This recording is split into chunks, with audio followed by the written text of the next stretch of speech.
นักมาเบิดมือเหงื่อไหลย้อยเข้าตาแบกภาระไว้เทิงบ่าเมื่อยล้าจนแทบขาดใจเจอปัญหาเข้ามารุมเร้า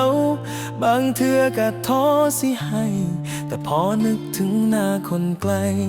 หรือคนที่รออยู่ที่อื่นพอวางคงลง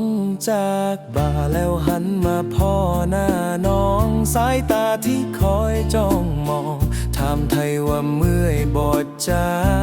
น้ำเย็นดุงที่น้องยืนให้กับรอยยิ้มที่ส่งมา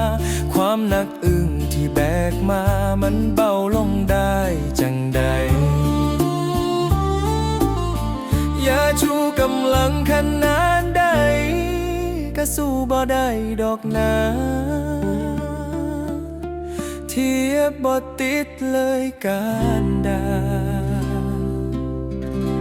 กับยาใจคนนี้แค่เห็นรอยยิ้มของน้องก็เป็นยาแก้เมื่อยฉันดีเติมพลังให้ใจดวงนี้มีแห้งลุกขึ้นสู้ต่อหอยยิ้มหวานหานคือสวรรค์ที่อายเฝ้ารอแค่น้องยิ้มให้กันก็พอเหนื่อยท้อใดก็หายเป็นปลิดทิ้งสิสู้งานหนักบ่ถอยเพื่อคอยดูแลน้องสิเฮ็ดตามที่เฮาหมายปองสร้างครอบครัวนำกันขอแค่ทุกข์แล้วกลับมาได้พอหน้าเจ้าของความฝันกำลังใจสำคัญคือรอยยิ้มของน้องเด้อ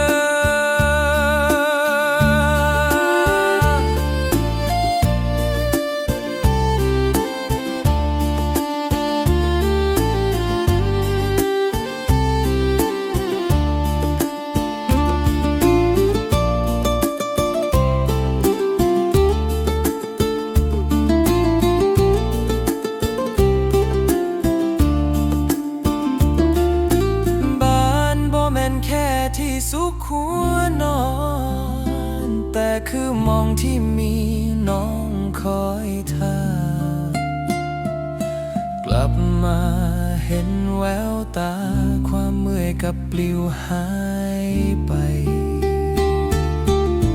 แค่เห็นรอยยิ้มของน้องก็เป็นยาแก้เมื่อยฉันดี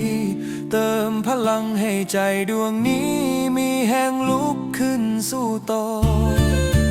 หอยยิ้มหวานเบิดคือสวรรค์ที่อายเฝ้ารอแค่น้องยิ้มให้กันก็พอเหนื่อยท้อใดก็หายเป็นปลิดทิ้งยิ้มให้เบิ่งแน่คนดีของอายแค่เห็นหน้าน้องก็สบาย